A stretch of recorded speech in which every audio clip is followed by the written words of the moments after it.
हम गुंजन चौधरी मैथिली गुंजन चैनल पर समस्त मिथिलावासी के प्रणाम करै छी। आइ हम एकटा भगवती के गीत लऽ कऽ उपस्थित छी। एहि गीत के रचना केने छथिन आदरणीय मणिकांत झा जी। तहन सुनल जाओ अपने सब। आसीन हे सखी दुर्गा पूजा माई ऐलानी द्वार हे। आसीन हे सखी दुर्गा पूजा माई ऐलानी द्वार हे। धूप दीप नैवेद आनल नीपील चिनुआर हे। धूप दीप नैवेद आनल नीपील चिनुआर हे। पड़िब पूजा शैलपुत्री दोसर ब्रह्मचारिणी। पड़िब पूजा शैलपुत्री दोसर ब्रह्मचारिणी। तेसर दिन माँ चंद्र घंटा कर कमंडल धारिणी।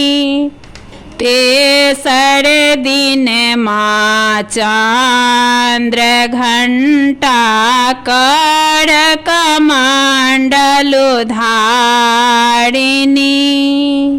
चारिम दिन कुसमांडा देवी सिंह पीठ सवार हे।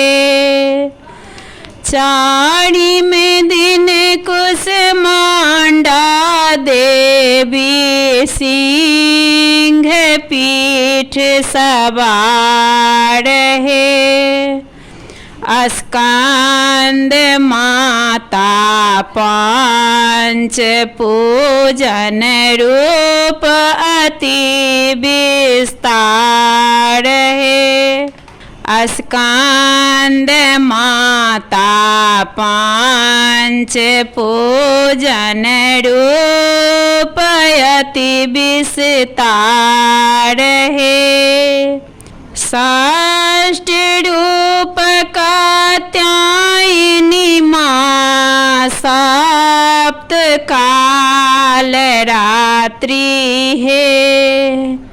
महागौरी अष्ट रूपे नव दुर्गा का प्रकृति है। महागौरी अष्ट रूपे नव दुर्गा का प्रकृति है। दसम दिन में माँ के जतरा आँखी सब हक नौर है। दसम दिन में माँ के जतरा आँखी सब हक नौर है। मणिकांत बिनती गाबी रहलनि लागल गौर बकोर हे।